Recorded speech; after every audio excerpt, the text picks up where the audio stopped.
All right, guys, what's going on? Welcome in. So I originally had a different topic planned for today, but it's changed, right? It's a small world. Why? Because Woody Johnson has just purchased a stake in Crystal Palace Football Club. And if you can see right there, that's a picture of Selhurst Park, where the Eagles play. I'm a huge fan of Crystal Palace. So Woody Johnson now owns two of my favorite teams. Of course, the New York Jets, and now just bought, I believe, a 42 or 43% stake in the club. So I've been a Palace fan for 3 years, and I know it's not, super long time or anything like that, but it's definitely been a crazy ride. I mean, the team just won the FA Cup. I couldn't even believe it. Actually, hold on one second. I actually have some merch here. So this was one of the shirts that they were selling when they won the FA Cup not too long ago. Here's an older jersey from a couple years back. And so basically how I became a fan was, this was years ago. My buddy Eddie came into town and was just like, hey man, it's week 1. He's a big Chelsea fan. And he's like, we should go out to the bar. There's this bar that's doing like a Chelsea meetup. It's kind of close to downtown Tampa. We got to roll. So I'm like, all right, cool. I'm down. And up to that point, I didn't have any knowledge about, English football, soccer. The only thing I knew or had any sort of recollection of was the logos for Manchester United and Manchester City. That's it. And so, long story short, we get to the bar, and it's a huge turnout. It was Chelsea, Everton. I couldn't even remember one Everton fan. And I remember leaving after the game thinking to myself, like, man, that was a lot of fun. The turnout was great. The energy was great. Lots of energy on the field too. Like, you know what, like this is something that I kind of want to get into. Let me pick a team. And so, my buddy Eddie was just like, this was back when I was living in Tampa in the old spot. He was just like, bro, you got to be a Chelsea fan. I'm like, I can't do it. He's, kind of breaking down like the top 6. He's just like, bro, you should maybe go, if you don't go with Chelsea, you should go with the, Man U or Man City, Arsenal, one of these teams, because they're going to be really active in like the transfer market and stuff. And I'm like, I got to pick an underdog. And so what I did was I ended up finding a pretty cheap copy of like the previous year's FIFA. And later on that night, I was just kind of scrolling through. I was reading through like all the team's backstories in the league. And I narrowed it down to 3. The first was Everton, just because, it's the team I just watched. And it kind of brought me back to when I was a kid, watching the Jets and always being surrounded by Dolphins fans, Dolphins friends and everything. So I kind of had that connection. The second team, ironically enough, was Brighton, because I liked their logo and their colors and everything. And then the third team was Palace. And so I ran through a couple games with those, 3 teams. And I remember the MO at the time, like talking to my buddy Eddie, and just, from what I heard, it sounded like Palace was like historically a pretty good defensive team, like a strong defense. They try to, win on the counter against these bigger clubs. And I didn't know anything about formation or systems or anything like that. Just kind of getting into it. I'm like, for football, I'm a big defensive guy, like defense over offense every single day of the week. And so I kind of like gravitated towards that. And so the next step was, I got to watch these games, right? I got to watch these games, get a feel for these teams real time. I remember pulling up the schedule a couple days later thinking like, okay, I'm going to have to wait a week.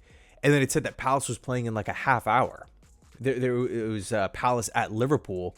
And I remember Liverpool being one of the teams that Eddie was talking about. He's just like, they're one of the top dogs. Like, they're a top 16. Like, they're no joke. And so, like, just naturally, it was just like, oh, okay, Palace is, going to Liverpool to play. This is going to be a really, really fun game, a really cool environment. And so that was, like, the first Palace game that I watched. It ended in a draw. Zaha had this great goal. Fell in love with him as a player. Just totally awesome. Crazy, right? All-time favorites. He ends up leaving a year later, but yeah, that's kind of how it started for me. And so since then, I've just kind of stuck with them, and it's been, again, a kind of a crazy ride here. By the way, shout out to the Back of the Nest YouTube channel. That's kind of the go-to YouTube channel that I'm always watching for like Palace updates, transfer rumors, news, and everything. Really, really cool guys over there. But let's talk about it from both sides, right? Jets side, Palace side. What can we really expect here? From the sound of it, this isn't confirmed or anything. This is kind of a big assumption, but a lot of people are assuming this. It's going to be Woody Johnson almost stepping into the John Textor style of role, which is not the day-to-day operation. He's in charge of making the moves. That, from the sound of it, is still going to be Steve Parrish. So I don't really see a situation where Woody Johnson is, stepping away from the Jets, or maybe Chris Johnson takes over, New York or anything. We have like Chris Johnson 2.0. It sounds like everything is probably going to be the same over here with the Jets. And then from Palace's side of it, it's actually really, really interesting because the old shareholder, right, who Woody Johnson is buying the share from, John Textor, there's been a lot of drama with Textor, over the last couple of months, because Palace won the FA Cup, and because of that, they get to play in Europe next season, Europa League. But one of Textor's clubs that he owns, he's a multi-club owner, Lyon, and they made it to the Europa League as well. And there's been a bit of a hiccup with essentially multi-club owners with having two teams in the same league. So to my understanding, Palace might have not been able to participate if Textor held on to a share, but because that sale is now going through, I don't believe it's official. I think it's going to take a couple days. Palace released like this statement online, but essentially with Woody Johnson coming in and Textor now not a part of Palace anymore, it's pretty much looking like Palace is going to be, able to get and play in the Europa League, no problem, which is obviously huge news for the club. Huge news. It's absolutely fantastic. So Woody's kind of saving the day to a certain degree. Now, for Palace fans that might not know Woody Johnson or the New York Jets, the Jets aren't considered one of the better ran franchises in football. Those teams are the Baltimore Ravens, the Philadelphia Eagles, the Kansas City Chiefs, a couple others here and there.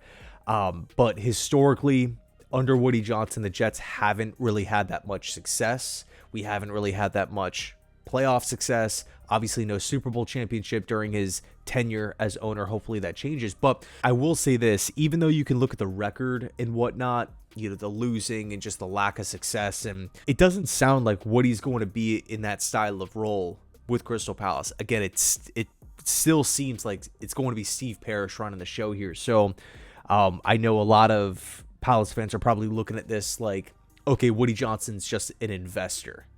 He's just an investor. And I know that there's been some talks about upgrading the stand too, so maybe something gets accelerated there. So in any case, a little bit of a different video today. I appreciate you guys hanging out, sticking around, and excited for both the New York Jets season and the Crystal Palace season next year. So anyway, thanks so much for watching. I appreciate you guys, and as always, go Jets.